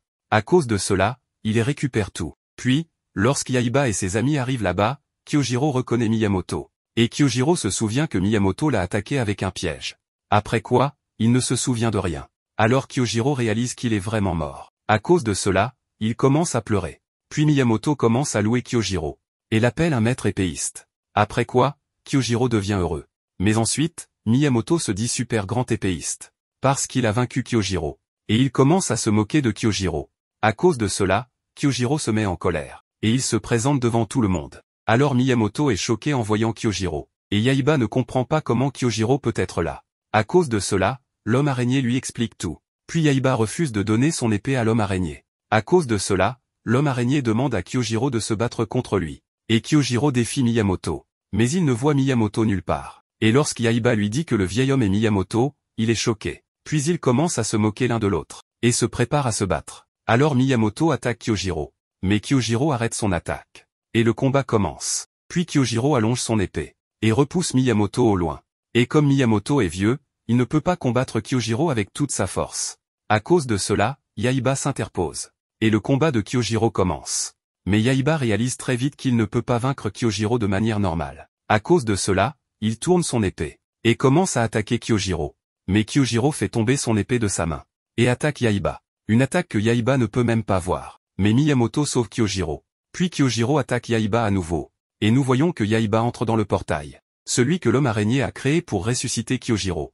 Et dès qu'il entre dans le portail, il disparaît. Puis Yaiba tombe directement sur une personne. Et il atteint un endroit différent, dont il ne comprend rien. Alors les gardes du corps entourent Yaiba. Mais ensuite, le jeune Miyamoto arrive là-bas. Dès qu'ils entendent son nom, les gardes du corps prennent peur. Parce que Miyamoto a vaincu 100 personnes seules. Et ces gens ne veulent pas se frotter à lui. À cause de cela, ils s'enfuient. Puis nous voyons que l'homme holoturiman arrive également là-bas avec Yaiba. Et après avoir vu Miyamoto, il réalise que ces gens sont arrivés dans le passé. Et pour confirmer cela, il demande à Miyamoto l'année. En entendant cela, Yaiba est surpris. Puis Yaiba raconte tout à Miyamoto. Mais il ne comprend pas comment ces gens sont arrivés dans le passé. Alors Cucumbar dit à Yaiba que l'épée de Kyojiro a le pouvoir de changer le temps et l'espace. Et à travers cette épée, l'homme araignée a pris l'âme de Kyojiro du passé vers le futur. Alors Yaiba demande à l'homme holoturiman, si c'est le cas, alors Kyojiro ne devrait pas être là. Mais Miyamoto lui dit qu'après 7 jours, il y a un combat entre lui et Kyojiro. Donc Kyojiro est certainement là. Mais ensuite, il voit qu'il est avec des filles. Alors Miyamoto et Kyojiro, dès qu'ils se voient, l'air autour d'eux change. Et un morceau de bois commence à tomber sur eux. Qu'ils coupent tous deux en morceaux. Et après avoir écrit leurs noms sur ces morceaux, ils les répartissent équitablement. En voyant cela, tout le monde est surpris. Puis l'homme holoturiman comprend tout. À cause de cela, il dit à Yaiba que l'homme araignée aurait certainement ouvert le portail à ce moment-là, lorsque Kyojiro serait mort. Alors Yaiba comprend tout également. À cause de cela, ils décident qu'ils aimeraient tous deux voir le combat entre Miyamoto et Kyojiro. Et dès que le portail s'ouvrira, ils pourront sortir et sauver Sayaka. Puis Miyamoto emmène Yaiba chez lui, où il rencontre une fille nommée Otsu. Puis la nuit, Miyamoto se prépare à se battre avec Kyojiro. En voyant cela, l'homme holoturiman n'arrive pas à croire qu'il s'agit du même Miyamoto qui faisait des choses étranges après être devenu vieux. Alors Yaiba réalise que Miyamoto a vaincu Kyojiro. À cause de cela, il commence à chercher un moyen de vaincre Kyojiro. Alors Miyamoto dit à Yaiba qu'il ira directement vers Kyojiro, et para chaque attaque de Kyojiro, et le vaincra. Puis Yaiba dit à Miyamoto que son épée est très puissante. Donc il ne pourra pas l'atteindre. Mais Miyamoto dit à Yaiba que tant que la défense de l'adversaire n'est pas brisée, il ne peut pas gagner. Donc Miyamoto doit prendre ce risque. Et la chose la plus importante est qu'un épéiste doit avoir foi en ses capacités. Yaiba demande à Miyamoto de lui apprendre l'escrime avant le duel. Et Miyamoto accepte. À cause de cela, l'entraînement de Yaiba commence. Puis Yaiba met toute son énergie pendant 6 jours. À cause de cela, son entraînement se termine. Alors Otsu est inquiète. Miyamoto pourra-t-il gagner? Puis Yaiba dit à Otsu que Miyamoto a déjà prévu d'arriver en retard. À cause de cela, il peut irriter Kyojiro, et le vaincre très facilement. Alors Otsu refuse, parce qu'elle a une entière confiance en Miyamoto. Et Miyamoto refuse. Puis l'homme holoturiman dit à Yaiba qu'il doit y aller, parce que si son action change l'histoire, alors il ne pourra jamais retourner dans le futur. Yaiba demande à Musashi s'il compte vraiment arriver à l'heure pour le combat du lendemain. Musashi répond que oui.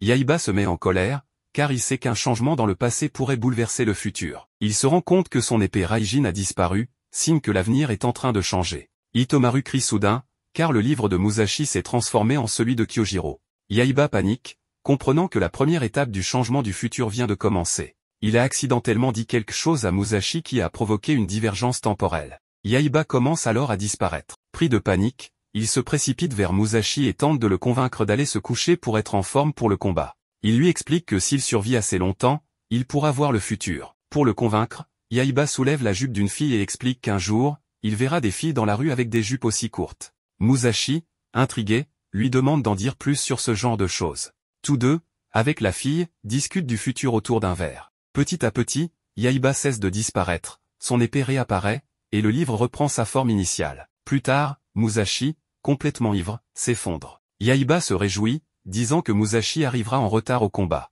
La fille ajoute qu'une fois ivre et endormie, Musashi ne se lève pas de la journée. Elle s'évanouit aussi, obligeant Yaiba à s'occuper des deux.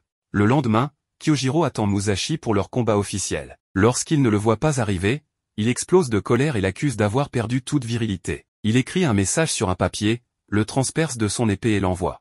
L'épée traverse la maison de Musashi et arrive jusqu'à Yaiba. Ce dernier découvre le message, « Musashi, tu es en retard, viens vite ». Il tente alors de réveiller Musashi, le secoue, le gifle, et le supplie de se lever, car s'ils ne gagnent pas ce combat, ils ne pourront pas aller dans le futur. En voyant la gueule de bois de Musashi, Yaiba et l'Homoloturiman élaborent un plan. Pendant ce temps, Kyojiro, à bout de nerfs, voit un homme arriver en criant son nom. C'est Yaiba. Kyojiro, surpris, lui dit qu'il a l'air différent. Yaiba répond que ce n'est qu'une illusion. Pendant ce temps, on voit la fille et Musashi profondément endormis, comme s'ils vendaient des chevaux dans leur sommeil. Yaiba dit à l'Homoloturiman qu'il va gagner ce combat exactement comme Musashi l'a fait, en le provoquant au maximum. Kyojiro s'énerve et déclare qu'il y en a assez des paroles et qu'ils vont se battre tout de suite. Le combat commence. Yaiba, étrangement, se bat avec une rame en bois. Tout en combattant, il se remémore les paroles de Musashi, qui disait que Kyojiro est du genre à s'énerver vite et à perdre sa technique à cause de ça. C'est justement ce moment que Musashi avait exploité pour gagner. Yaiba tente la même approche. Mais alors qu'il tente de bloquer une attaque de Kyojiro, il est trop lent. L'épée de Kyojiro est sur le point de l'atteindre à la tête. Il esquive de justesse, mais Kyojiro profite de l'ouverture pour projeter les armes de Yaiba au loin. Utilisant la technique Mono Oshizao, Kyojiro fonce à nouveau, mais Yaiba parvient à esquiver grâce à son épée Raijin. Malgré cela, il ne peut supporter la puissance du coup et tombe violemment au sol. Kyojiro l'attaque alors 2 fois de suite par les côtés. Yaiba réussit à esquiver, mais au 3e coup, l'une des longues tiges de bois attachées à ses jambes se brise. Pourtant, Kyojiro, trop idiot pour remarquer ce détail, continue son assaut. Il lève son épée pour une attaque décisive. Cette fois, Yaiba semble incapable d'esquiver. Il est sûr qu'il va mourir. Mais à la dernière seconde, la rame en bois bloque l'attaque de Kyojiro. À sa grande surprise, ce n'est pas Yaiba qui a arrêté son épée, mais Musashi lui-même. Kyojiro s'écrie, choqué de voir deux Musashi. C'est là qu'on réalise à quel point Sasaki Kyojiro est bêtement naïf. Musashi prend alors la parole pour dire que son adversaire, c'est lui. Les deux se préparent au combat. Leur duel commence violemment. Aucun ne semble vouloir céder, chacun rivalisant d'intensité. Kyojiro utilise à nouveau sa technique Mono Oshizao, mais Musashi bondit d'un seul coup d'œil et atterrit directement sur l'épée de Kyojiro, le regardant droit dans les yeux. Yaiba est choqué. Musashi passe à l'attaque. Kyojiro tente alors sa technique, mais avant même qu'il ne puisse l'exécuter, Musashi bloque son épée et annule l'attaque. Yaiba est pétrifié. Il repense alors à ce que Musashi lui avait dit autrefois, à savoir d'avoir confiance en lui, d'avancer sans peur, et que c'est cela qui le ferait gagner. Musashi en profite. Il attrape la rame de Yaiba et frappe violemment la tête de Kyojiro. Le coup est si puissant que du sang jaillit de son crâne. Kyojiro tombe raide mort. Son âme quitte son corps, flottant lentement dans l'air. À ce moment-là, un portail commence à s'ouvrir. Sous l'effet du choc, Musashi est projeté très loin, tombe et perd connaissance. C'est alors que nous voyons Yaiba. Juste avant, il se retourne une dernière fois vers Musashi et pense en lui-même, nous nous reverrons dans le futur. Puis il entre dans un portail avec l'Homoloturiman pour y retourner. Dans le présent, on revient à la 5e scène. Kyojiro utilise son extension Mono Oshizao pour allonger son épée et attaquer Musashi. Celui-ci esquive, mais perd son arme. Sayaka et les autres s'inquiètent. Kyojiro en profite pour lancer une nouvelle attaque, persuadé que c'en est fini pour Musashi. Mais une lumière brillante apparaît de nouveau. Tout le monde est choqué par l'apparition de Yaiba. Musashi, Sayaka et les autres sont ravis. Kyojiro, moqueur, dit qu'il pensait que Yaiba avait fui en tenant son pantalon. Yaiba réplique qu'il s'appelle Yaiba, pas un gamin, et qu'il ne s'enfuit pas. Kyojiro fait tourner son épée et annonce qu'il est temps de trancher la gorge de Yaiba. Mais cette fois, Yaiba n'est plus le même. Il s'est entraîné avec Musashi pendant 6 jours, et ça se voit. Quand Kyojiro tente sa technique Tsubame Gaeshi, Yaiba l'arrête sans hésiter. Musashi est stupéfait et s'écrie qu'il a réussi à bloquer la technique avant qu'elle ne soit lancée. Kyojiro, furieux, le repousse d'un coup d'épée et lui dit qu'il ne pourra jamais bloquer son épée démoniaque. Yaiba se relève et répond qu'il se battra avec n'importe quelle épée, car il croit en sa propre force. Musashi est ému. Cela lui rappelle sa jeunesse. Il demande à Sayaka de donner la pierre de tonnerre de Raijin à Yaiba, car c'est la seule chance de vaincre Kyojiro.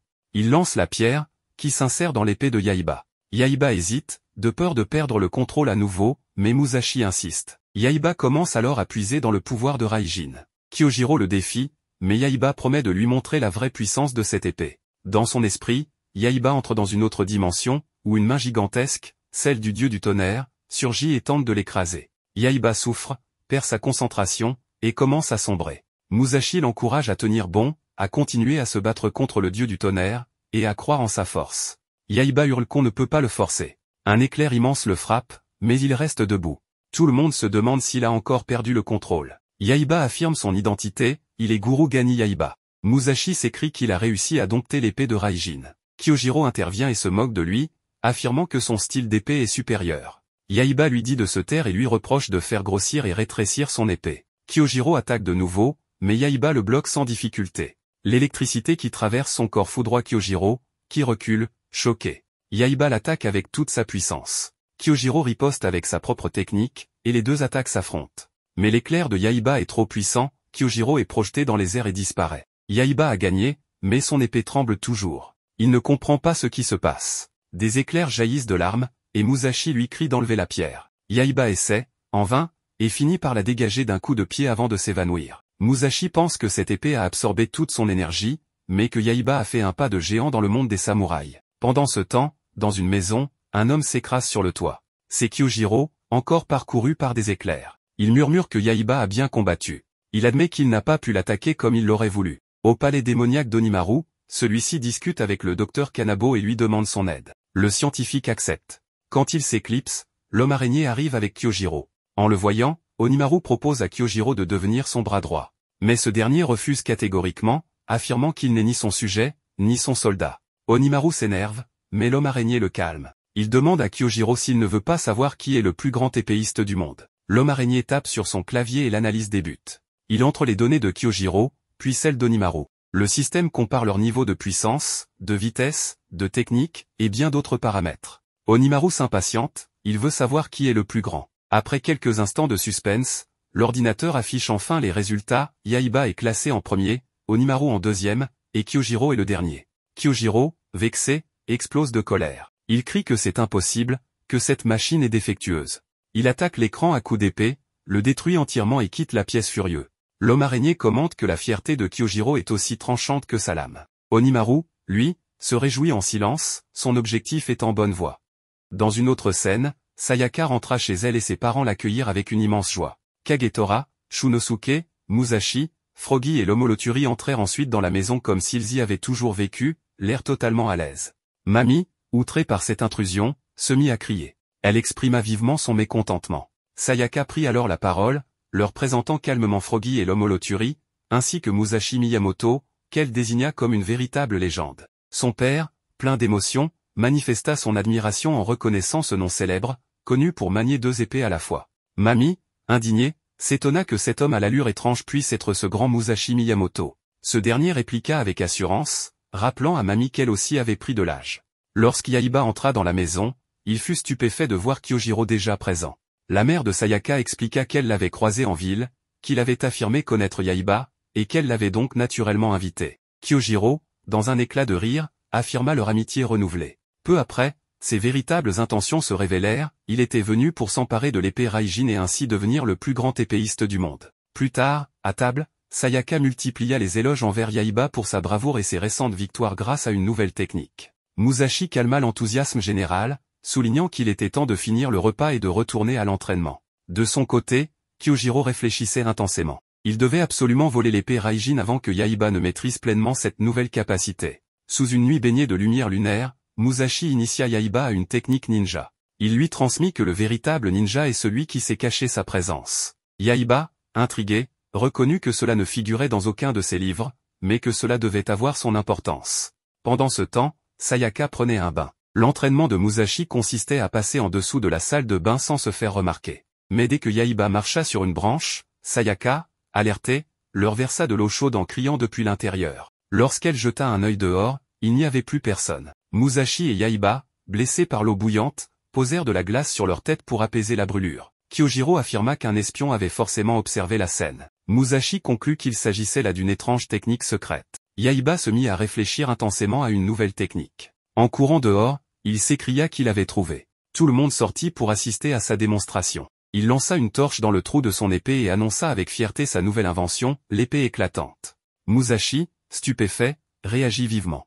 Il rappela à Yaiba que cette technique serait inutilisable en plein jour. Il lui interdit de manger tant qu'il n'en aurait pas trouvé une autre. Kyojiro, en lançant une torche dans sa propre bouche, déclara que cette technique était particulièrement dangereuse. Yaiba passa toute la journée sur le toit, absorbé par ses pensées. Il refusa la nourriture qu'on lui proposait, fidèle aux instructions strictes de Musashi. Tandis qu'il imaginait des techniques dans sa tête, soudain, un éclair tomba du ciel. L'inspiration le frappa aussitôt. Il revint voir Musashi, annonçant qu'il avait désormais 3 techniques à lui montrer. La première, averse de l'âme de Yaiba, consistait à lancer une pluie de couteaux. Kyojiro et Musashi en sortirent indemnes. Musashi, mécontent, frappa Yaiba sur la tête, considérant la démonstration dangereuse. La seconde, la lame boomerang, prit une tournure étrange. Au lieu de lancer son épée, Yaiba tourna sur lui-même à grande vitesse, s'envolant dans le ciel et fonçant droit sur une maison. En perdant le contrôle, sa tête se mit à tourner encore plus vite. Musashi constata que cette technique faisait surtout tourner la tête de son créateur. Kyojiro, qui observait en silence, commença à partir. Mais Yaiba l'interpella et lui dit qu'il restait encore une attaque à dévoiler. Il bondit avec son épée Raijin pour attaquer Kyojiro. Lorsqu'elles s'entrechoquèrent, ses lames dégagèrent une puissance semblable à celle de l'électricité. Kyojiro, bien que sur la défensive, fut pris de panique. Musashi intervint, soulignant que cette bonne technique nécessitait désormais un long entraînement pour être maîtrisée. Kyojiro, intérieurement tendu, se dit qu'il devait rapidement lui voler l'épée avant qu'il ne la maîtrise pleinement. Par la suite, Yaiba et Musashi s'entraînèrent dans un bosquet de bambou. Yaiba grimpa au sommet, puis exécuta la technique éclair pour fendeur, tranchant le bambou en 13 morceaux. Musashi lui fit remarquer qu'il en faudrait 50, et que les coupes devaient être nettes. Yaiba, fatigué, planta son épée au sol pour se reposer. De loin, Kyojiro observa et tenta de s'en emparer. Mais Yaiba le repéra aussitôt. Kyojiro, pris de court, chercha à détourner la conversation en prétendant s'inquiéter de sa fatigue. Un tissu fut ensuite plaqué sur le visage de Yaiba, qui s'effondra, accablé. Une fois à la maison, Kyojiro tenta de s'approcher de l'épée, mais Yaiba le repousse et il tombe du toit. Plus tard, Kyojiro l'invita à prendre un bain, pensant qu'il laisserait son épée de côté. Mais Yaiba vint s'y baigner avec son épée. Kyojiro, décontenancé, ne s'attendait pas à cela. Dans la salle principale, tous se retrouvèrent pour regarder les informations. Elle annonçait l'expansion constante de l'empire d'Onimaru.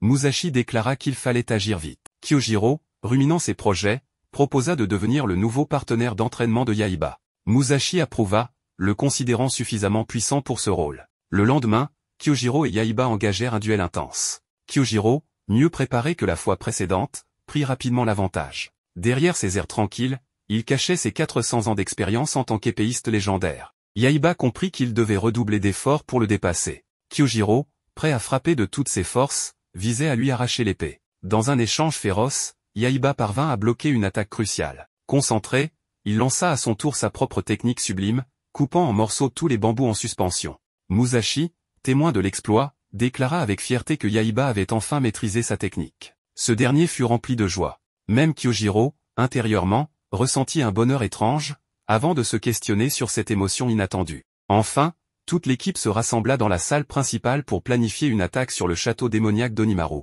Musashi élabora une stratégie audacieuse, impliquant la distraction des soldats avec un groupe de filles pour mieux infiltrer la forteresse. Yaiba, préférant l'action directe, proposa de fondre sur Onimaru depuis le ciel. Musashi, malgré ses préparatifs, accepta finalement ce plan. En montant sur le dos de Kagetora et Shunosuke, le groupe se dirigea vers le château. À l'intérieur, Spider-Man, informé par son drone, surveillait leurs mouvements. Onimaru se leva, prêt à contre-attaquer. Devant le château, de nombreux monstres redoutables, probablement l'un des 8 grands démons, les attendaient. Tous avancèrent, déterminés, malgré la présence de milliers de soldats de l'ombre alignés devant les portes. Froggy constata que la situation dépassait leurs prévisions. La bataille s'annonçait redoutable. Yaiba saute du dos de Shunosuke pour attaquer Onimaru, déclarant que l'heure est enfin venue pour eux de se battre. Yaiba écrase tous les soldats sur son chemin. Onimaru observe la scène avec un sourire et affirme que Yaiba est vraiment très stupide. Un grand gouffre s'ouvre sous Yaiba et les autres. Il commence à tomber rapidement. Onimaru lance que Yaiba peut crier autant qu'il veut et qu'il l'attendra jusqu'à ce qu'il remonte. L'endroit où il tombe se divise en 3 chemins différents. Dans le premier chemin, Yaiba, Sayaka et Concombre tombent. Dans le deuxième, Kyojiro et Musashi chutent. Dans le troisième, Kagetora, Shunosuke et Froggy tombent. Yaiba, Concombre et Sayaka atterrissent dans l'eau. Sayaka n'est pas visible, car elle ne sait pas nager. Yaiba la sort de l'eau et la dépose sur le sol, mais elle est inconsciente. Concombre annonce que Sayaka est inconsciente et risque de ne pas se réveiller. Concombre insiste pour que Yaiba lui fasse du bouche à bouche. Yaiba répond qu'il est temps de faire du bouche à bouche, mais demande ce que c'est. Concombre explique que le bouche à bouche consiste à toucher la bouche pour transférer de l'air afin que l'autre personne puisse bien respirer. Yaiba, très gêné, demande si c'est vraiment nécessaire. Il commence à se pencher lentement vers Sayaka. Il regarde Concombre et redemande si c'est vraiment nécessaire. Concombre ordonne de se dépêcher, sinon elle va mourir. Yaiba, timide et effrayé, s'approche pour faire du bouche à bouche à Sayaka. Dès que leurs visages sont proches, Sayaka crache toute l'eau de son estomac sur le visage de Yaiba. Effrayée, elle se demande ce qui se passe. Elle commence à gifler Yaiba très fort. Yaiba s'exclame sur ce qui vient de se passer. Sayaka rétorque qu'il a essayé de l'embrasser. Un bruit se fait entendre, et un monstre légèrement invisible apparaît. Dans le troisième chemin, Froggy, Kagetora et Shunosuke se tiennent devant un lampadaire. Ils se demandent où ils sont et comment rejoindre leurs camarades. Le sol sur lequel ils se trouvent s'élève lentement, car c'est un monstre. Les trois s'enfuient en courant. Froggy s'écrie que c'est un monstre. Le monstre poisson déclare qu'il est l'un des 4 rois célestes d'Onimaru et s'appelle Poisson Lanterne Géant. Il annonce l'ordre d'Onimaru-sama de les avaler tout cru et leur ordonne de venir dans sa bouche. Il s'apprête à les manger, mais il s'échappe. Dans le deuxième chemin, Musashi et Kyojiro sont piégés. Ils se disputent, comme d'habitude. Ils entendent une voix provenant d'une créature ressemblant à un singe. Ce singe déclare qu'il est l'un des 4 rois célestes d'Onimaru. Musashi, incapable de contrôler ses émotions, frappe le singe au visage d'un coup de poing puissant, mais sa main lui fait très mal. Il hurle qu'il est mort et que sa main est cassée, se demandant si c'est fait en ciment. Le singe répond que son corps est plus dur que l'acier. Kyojiro tente de trancher le singe avec la vitesse de son épée, mais le singe l'esquive facilement. Le singe affirme qu'il est plus rapide que les balles et que voler dans les airs est un jeu d'enfant pour lui. Il se présente comme Super Gorille Dridri. Dridri, sur un ton très sérieux, leur demande de se présenter, vu que lui vient de le faire. Sans tarder, nos deux épéistes se mettent à faire une présentation digne de leur nom. Soudain, les deux commencent à se chamailler, disant que l'un gâchait la présentation de l'autre. Dridri rit et déclare qu'ils sont des gamins incapables de rivaliser avec sa force. Musashi et Kyojiro sont choqués. Kyojiro et Musashi attaquent Dridri avec leurs épées, mais Dridri attrape les deux lames à main nue et les projette contre le mur. Musashi constate que son corps est vraiment trop solide. Le singe soulève un énorme pilier de ciment et le lance sur eux, mais il s'enfuit. Musashi dit à Kyojiro de ne pas baisser sa garde pendant que celui-ci pense à s'allier avec le singe pour éliminer Musashi et s'emparer facilement de l'épée Raijin. Yaiba et Sayaka cherchent à sortir, mais ne trouvent aucun chemin. Une énorme langue apparaît devant Sayaka, qui hurle de peur. C'est un monstre caméléon nommé Caméléon Bonaparte, l'un des 4 rois célestes d'Onimaru. Yaiba brandit son épée pour utiliser sa technique Kaminari-Diri, mais le caméléon disparaît, faisant échouer l'attaque. Le caméléon attaque Sayaka par derrière et la capture. Yaiba riposte avec une attaque éclair, coupant un arbre en morceaux, ce qui fait tomber Sayaka. Yaiba la rattrape et leur ordonne de ne pas bouger. Le caméléon disparaît à nouveau et il ne parvient pas à le trouver. Yaiba utilise son pouvoir de détection mais cela ne marche pas, et il découpe des fruits à la place du caméléon. Soudain, Concombre affirme qu'il a une idée. Puis ils disparaissent et le caméléon n'arrive pas à les retrouver. Il arrive à un endroit où des fruits sont empilés avec une épée plantée dessus. Le caméléon ricane que c'est un piège évident et qu'il ne tombera pas dedans. Un papillon s'approche des fruits, et le caméléon, attiré par l'insecte, s'élance avec sa langue. Yaiba en profite pour attraper la langue. Il crie à Sayaka de le faire maintenant. Sayaka saute d'en haut avec une corde et enferme Yaiba et le caméléon dans un sac pour l'empêcher de fuir. Yaiba le frappe de l'intérieur, tout en affirmant qu'il lui a donné du fil à retordre. En ouvrant le sac, ils sont choqués, car 2 Yaiba se tiennent devant eux. Le caméléon a pris l'apparence de Yaiba. Une bagarre éclate, chacun clamant être le vrai. Sayaka, confuse, pose une question, combien font 500 multiplié par 1000? Elle annonce que celui qui donne la bonne réponse est le vrai Yaiba. L'un répond 500 000. L'autre répond que cela fait 500 billions, mais Sayaka frappe le second sur la tête et déclare qu'il a tort, car la réponse est 500 000. Le premier Yaiba rit que l'autre a donné la mauvaise réponse. Sayaka explique que le caméléon peut copier Yaiba, mais pas son esprit. Elle affirme qu'il est le faux, car le vrai Yaiba ne pourrait jamais répondre à cette question, étant trop stupide. Le caméléon sort sa langue, vole la pierre de foudre autour du cou de Sayaka et s'enfuit. Yaiba le poursuit et utilise la technique d'épée Raijin sans perles, qui neutralise le caméléon. Le caméléon se transforme en un simple lézard et s'échappe dans la jungle. Kyojiro, rusé, attaque Dridri avec son épée, mais Dridri contre chaque coup.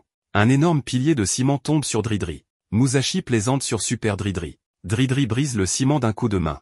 Musashi soupire que combattre ce truc, c'est affronter un Superman. Kyojiro déclare à Musashi qu'il attendait ce jour depuis longtemps. Il affirme que vaincre Onimaru n'a jamais été son vrai but. Il veut l'épée Raijin pour devenir le plus grand épéiste du monde. Musashi rétorque que, peu importe combien on nourrit un serpent, il finira par mordre. Dridri rit que c'est vraiment intéressant. Musashi et Kyojiro commencent à s'affronter. Musashi demande à Kyojiro s'il est si vide à l'intérieur qu'il doit devenir le meilleur grâce à l'épée Raijin. Il questionne si sa propre force ne suffit pas. Kyojiro, furieux, ordonne de se taire et affirme que Musashi n'a pas à le juger. Ils se battent à l'épée. Dridri profite pour frapper Musashi par derrière et l'envoie valser contre un pilier. Musashi souffre, seul face à Kyojiro et Dridri. Alors qu'ils s'apprêtent à l'attaquer ensemble, Kyojiro utilise sa technique mono-osing étendue et ordonne à Musashi d'encaisser. Il touche Dridri à la tête par erreur. Dridri s'évanouit. Kyojiro panique sur ce qu'il a fait. Il crie à Musashi de frapper vite, car il l'a blessé. Musashi s'occupe sans tarder de Dridri, avant de se tourner vers Kyojiro, qui bafouille, en affirmant que tout s'est passé selon son plan. Il explique qu'il a d'abord trompé son adversaire pour l'attaquer rapidement et profiter de l'occasion pour le vaincre. Un énorme gorille sauvage apparaît derrière lui. Kyojiro et Musashi sont sous le choc. Dans le troisième chemin, Yakitori attaque Shunosuke et Kagetora pour les dévorer. Yaiba arrive soudainement et, avec sa technique Kaminari, carbonise le poisson, le transformant en friture. Le gorille, devenu amical, porte Musashi, Sayaka, Kyojiro et Concombre. Un flashback révèle que le gorille poursuivait Musashi et Kyojiro, car il voulait rentrer chez lui après avoir été arraché à la jungle. Yaiba, élevé dans la jungle, connaît le langage des animaux et promet de le ramener. Onimaru et Spider-Man observent tout en direct. Onimaru note qu'ils ont accompli leur tâche plus vite que prévu. Alors que Yaiba, Sayaka et les autres avancent, Musashi remarque une porte qui se ferme devant eux. Ils courent et la franchissent un par un. Yaiba prend Sayaka dans ses bras pour la faire passer. La pierre de foudre tombe du cou de Sayaka. Quand Yaiba la ramasse, sa main est tranchée. Il hurle que sa main est coupée et demande quoi faire. Il révèle qu'il plaisantait, tenant la pierre. Sayaka le frappe violemment. Un monstre tortueux apparaît avec Spider-Man à l'intérieur. Spider-Man s'écrie que Yaiba doit affronter sa technique. Il fait tournoyer son robot et attaque. Les héros se réfugient sur un pont. Spider-Man saute de son robot et attaque Yaiba avec un énorme clou nucléaire dans le dos. Kyojiro utilise sa technique étendue pour sauver Yaiba. Kyojiro pense qu'un peu plus, et son épée Raijin aurait été brisée. Yaiba provoque Spider-Man en disant qu'il est à terre, incapable de bouger, et qu'il va l'achever facilement. Spider-Man transforme son robot en araignée et attaque Yaiba avec ses multiples pattes, mais Yaiba esquive. Spider-Man s'en mêle dans ses propres pattes et tombe. Yaiba donne un coup de pied au robot, qui s'écrase en bas du bâtiment. Onimaru apparaît et annonce que Yaiba est enfin là. Le plus grand adversaire de Yaiba, le démon Onimaru, se tient devant lui. Onimaru ajoute qu'il est fatigué d'attendre Yaiba.